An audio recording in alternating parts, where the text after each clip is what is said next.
Hello and welcome to Lady Dynamite Creates. This is Tiffany, and before we get started on today's doll, I just wanted to give a big thank you to everyone who subscribes to me on YouTube here. I finally reached 8,000 subscribers, and to celebrate, I decided I'm going to host a giveaway. The winner will receive this Littlest Pet Shop custom painted kitty, as well as an order of shoes from my Etsy store, and you do get to pick which set that you would like to receive. To enter to win, all you have to do is subscribe to my channel and leave a comment down below. Be sure to check the description box below for a full set of rules.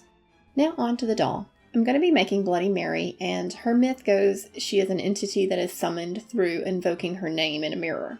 So I thought it would be a fun concept to have her emerging from the mirror. For today's doll base, I'm going to be using this Frankie Stein. She is one of the gray-skinned ones, and she came to me missing her legs, so I thought she'd be perfect for this project since I only need half a doll. To get started, I prep her by shaving off her hair, and she was a mess. She had a lot of glue in her hair, so even my trimmers had a hard time getting it all out.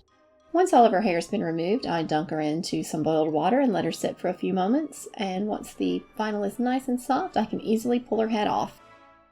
I use a towel to protect my hand. There is some water that will still be trapped in the head, and I don't want to burn myself. Next, using my needle nose pliers and flathead screwdriver, I remove all of her hair plugs. I stick the flathead screwdriver into her neck hole and scrape the inside of her head. This just loosens up all those plugs and the glue. Then I use the needle nose pliers to pull all that stuff out, and it was nasty. It was seriously nasty. I mean, look at how gross these tools are. And when I say she was nasty, I mean she was seriously nasty, and even after removing all that hair, there was still a layer of glue that was just gunky on the inside of her head. So I was worried that it was going to start coming out of those holes and seeping into the new hair that I root. So to solve this, I'm going to dump her down into some alcohol and leave her to sit, and then work some Q-tips around in there and try to loosen up as much of this glue and residue as possible. You can see how much glue and residue is left in that alcohol when I pull her out.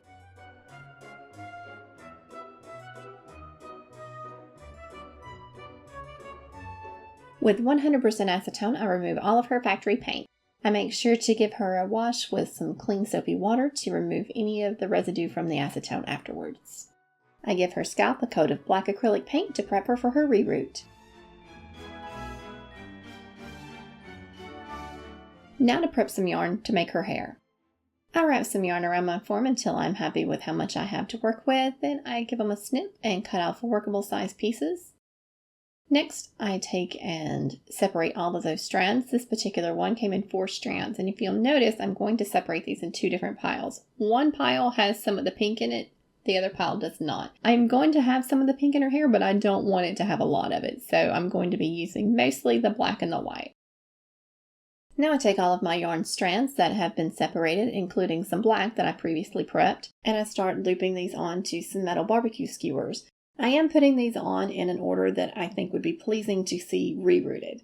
So you'll see me do some of the gray and white, some of the black, some of the one that has a little bit of pink in it. Once I have what I think is enough hair, it's never enough hair, I start brushing it out with my pet hairbrush, and I start at the tips and I work my way up. Then once I've completed one side, I flip it and do the opposite side as well. Be careful not to be too aggressive with this because you will wind up just breaking all your fibers off and not have any hair at the bottom. With my flat iron on the lowest setting possible, I start straightening that hair out. Make sure you're using your flat iron on the correct heat setting because if you use too high of a heat, while it doesn't melt the hair outright, it gives it a weird texture.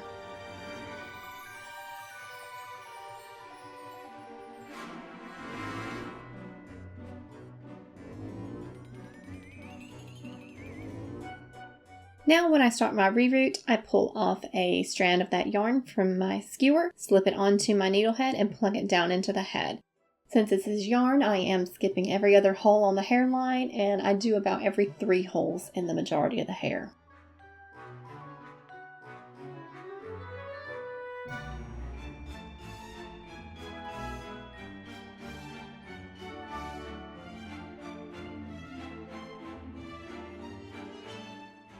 Rerooting a part line with yarn is very easy. Because I'm rerooting down on the middle of a strand of yarn, I stab it down into the head, then I just separate those 2 pieces out to either side. The end result is a very clean and neat part line.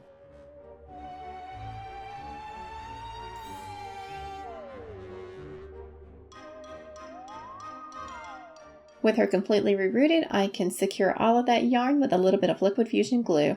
I squeeze it down into her head, swish it around, making sure to touch all of that yarn, and then set her aside to dry overnight.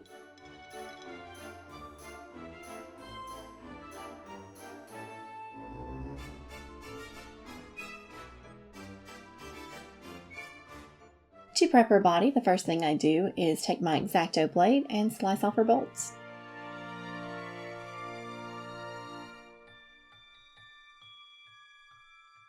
Next, I take her body and give her a good sanding, and it's not important that I make sure to hit everything because I won't be blushing her body this time, but I do want to make sure that I remove all of those stitches marks because she is going to have some sheer portions of her clothing and I don't want those poking through.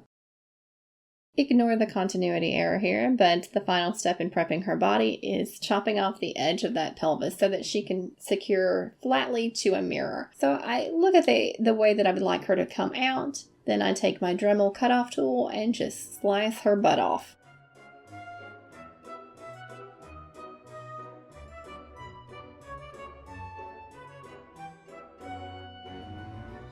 I clean up the stray bits of plastic with my fingers and then I check her fit against the mirror.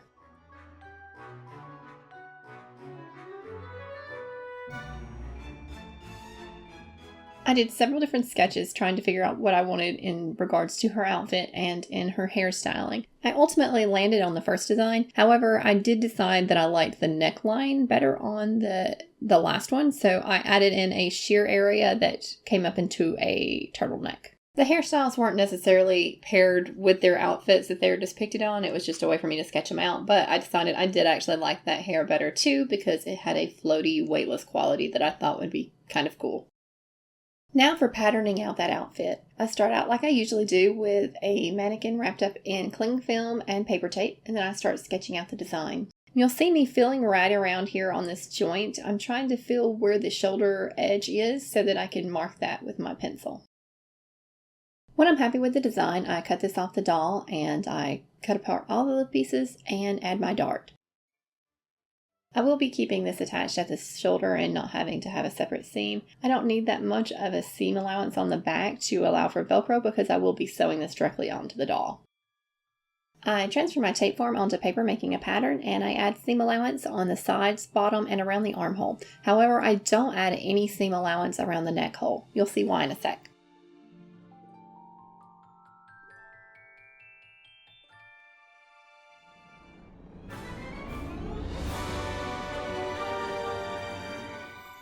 The first step of her outfit is creating the sheer underbodice. I attach the collar to the neck hole.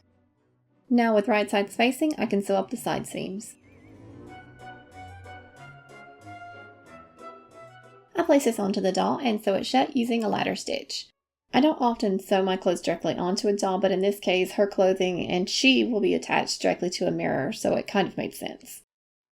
Now I take 2 layers and sew directly on the neckline of the bodice. Remember, we didn't add seam allowance to that, and that's because we're going to fully interface this piece. Once I have the neckline sewn down, I trim the excess and snip the curves. Then I flip it right sides out and press it down.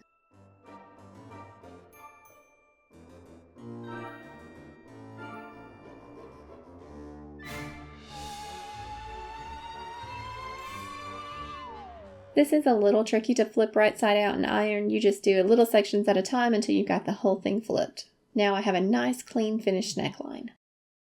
Now I sew the darts on the bodice. For her sleeves, I sew a gathering thread along the top edge, then I tie off one side of that string and then pull on the opposite side just one of the strings. This will gently gather up the sleeve top to add a poof. I stitch these onto the armhole of the bodice. I did have to stitch these by hand because the curve was so tight and small that it wouldn't fit on my sewing machine. I'm just using a basic back stitch. There was a lot of hand stitching on this dress.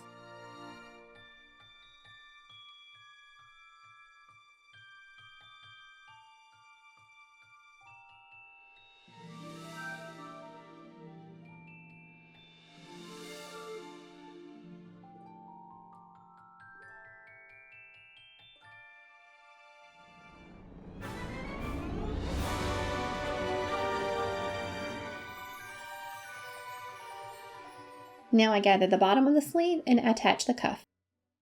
I turn the bodice with right sides facing and I sew up the sleeves and the side seams. I go to try it on the doll and I quickly realize I forgot to add the seam allowance on the sleeves. I altered the sleeves to have the poofs that I wanted, but I didn't add seam allowance, so they don't fit. So I gotta remake this. Here's my altered pattern piece for the sleeves, and I followed all of the same instructions as I did before, just with these sleeves instead of the old ones. And here's the updated bodice. I cut a rectangle for the skirt, and I sewed 2 gathering threads along the top. Now I'm going to gather this to be the same width as the bottom of the bodice.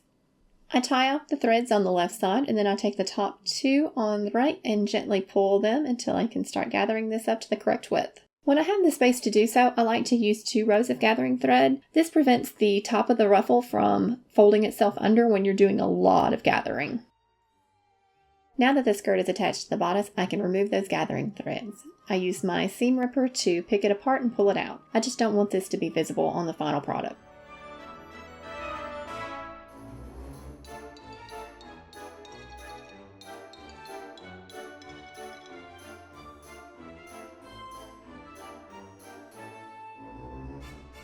I hand stitch a bit of ruffly trim just around the neck hole.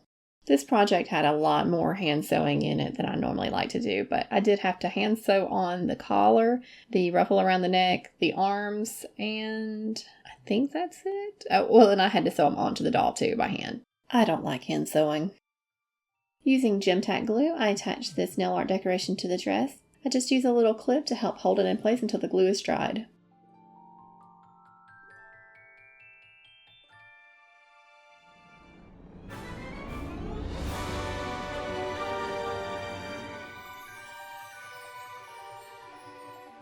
Now that the dress is done, I'm going to sew it onto the doll. I'm just using a ladder stitch like I did previously to attach it. I did wind up embellishing the back of the dress with a couple of beads to look like buttons and a little bow.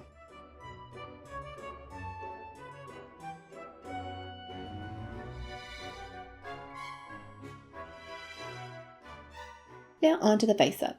Here's all the colors of watercolor pencils and pan pastels that I used. I also used some Derwent metallic watercolors and some red acrylic airbrush paint.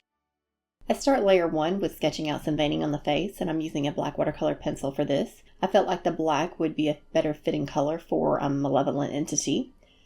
I did, however, go in with some blues and purples later on too.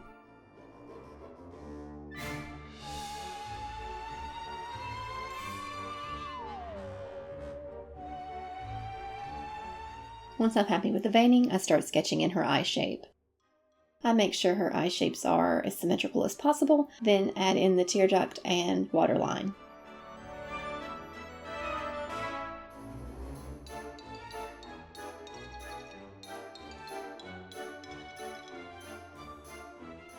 Next, I start highlighting out some areas with some white pastel. Since I'm working with a gray base doll, I already have that mid-tone there, so I really want to pop up that bright highlight and her shadows.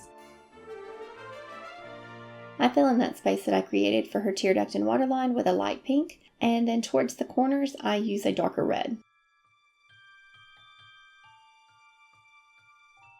I contour areas of her face using some dark grays and blues. I make sure that I'm shading around her eyes and her nose, corners of the mouth and right underneath her lips, the hollows of her cheeks, and around her ears and temples. I do a few passes on her eyes, building up that color because I want them to have a very sunken-in feeling. I decided to do a Bloody Mary doll because I remember this from my childhood when all of us kids would just try to scare each other. I think it was the most popular thing we did truth or dare with at, slumber parties and stuff. We would dare somebody to go and say Bloody Mary 3 times in the mirror, and she would either come and she would show you who you were going to marry, or she was going to kill you. I never actually got the courage up to say her name all 3 times. I think the most I got up to was 2 before I chickened out. Be on the lookout for my next video. I'm shooting for the 15th for my 3rd Halloween doll, and that is because I need a 3-week period for my doll I have planned after that, and I'm shooting for November 5th on that one. I'm really excited for what I have in store for you guys. Yee!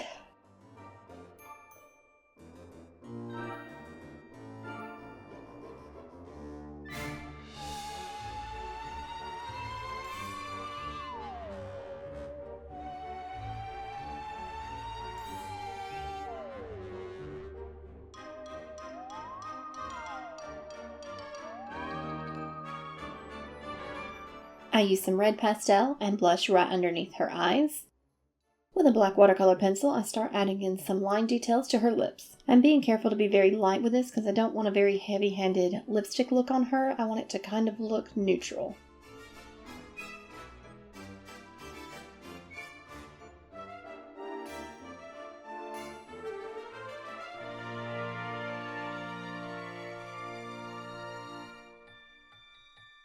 I darken up her eyeliner with a black watercolor pencil, then I hit the top of the eyelid and just underneath the waterline with the white.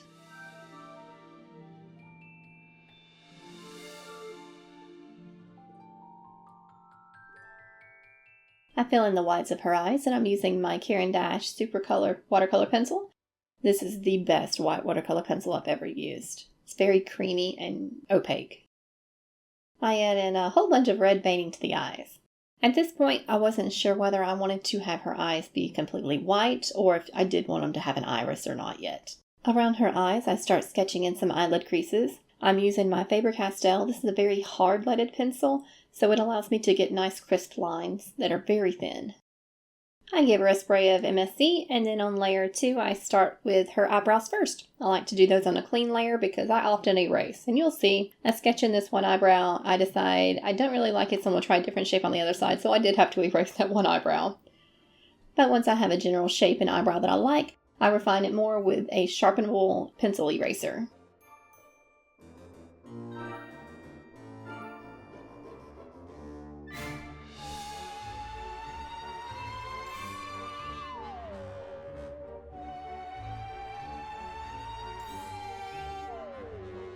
I sketched out the shape of her pupil, and I'm 50-50 on whether I should have pursued just the white eye look or gone down this route. I do like how she came out, but I may try to explore the whole white eye look in a different doll.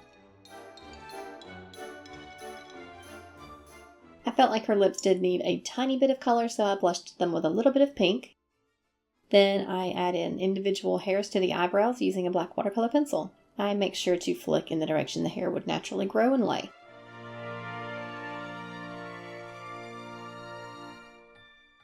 I fill in her irises with white.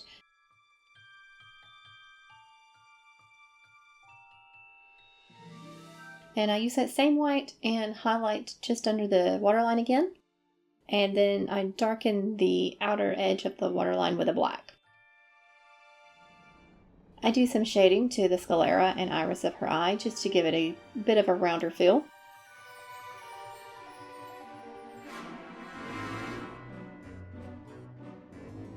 I darken up her eyeliner, and then I start adding a few more veins. Over the course of blushing, they have become very muted, so I want to bring those forward again, so just sketching a few more in.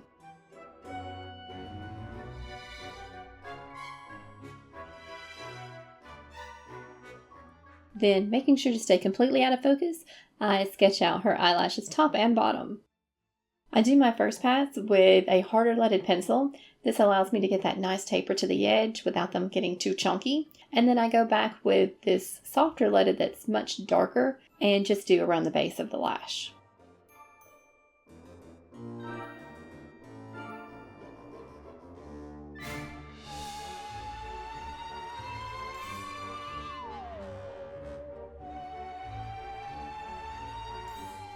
I couldn't decide whether I felt like she needed to have a pupil or not, so I'm dusting in some pastel just to give her a faint hint of one. I ultimately decided I didn't like it, and the first thing I do on layer 3 is I paint it in with some metallic watercolor. I'm using a silver watercolor on the bottom portion, and then a kind of a gunmetal color on the top. I felt like this would kind of harken back to the mirror aspect of her to give her the mirrored eyes. Now finally, the blood on our Bloody Mary. This was so nerve-wracking and I was terrified I was going to mess her up. I did decide to use airbrush acrylic paint because it is a very thin paint, but it is highly pigmented. I dot this on along her waterline with a paintbrush, and then I gently tap her head, just trying to help force that paint to flow just a little bit down her cheeks. I did have to draw some of the lines coming a little further down to help it along. She does need to get attached to her mirror now, so I will be attaching her with this JB Weld 5-minute quick setting epoxy. I squirt a little bit into this cup, making sure that each side is coming out in equal amounts. Then I mix this up thoroughly, making sure to scrape down the sides of the cup. Then I apply it to her butt. When she's thoroughly coated, I position her on the mirror, and I sit and I hold her until it sets. I really should have used the 1 minute stuff because 5 minutes has never felt so long. When I have her in position, I did apply a little bit more around her edges just to help reinforce it.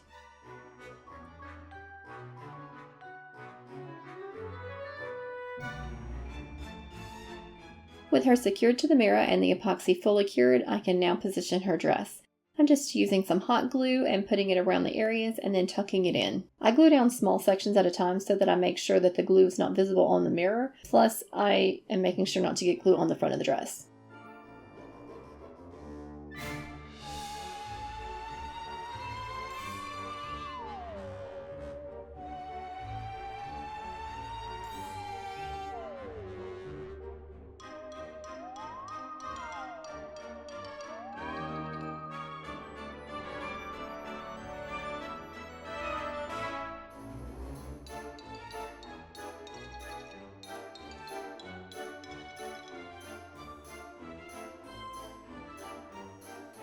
Now to do some hairstyling. I normally don't attach the head before I style it, but in this case, since the mirror would be interfering with the types of styles you can have, I decided to reattach her first. I then just start fluffing up her hair and pulling out strands here and there, just arranging the hair to make it look floating. And finally, we've summoned Bloody Mary. At the time this video goes live, she will be available for purchase in my Etsy store, so please check out the link in the description box below. If you like this video, please give it a thumbs up and subscribe to the channel. Be sure to turn on those bell notifications so you never miss a video. Remember, always be creating!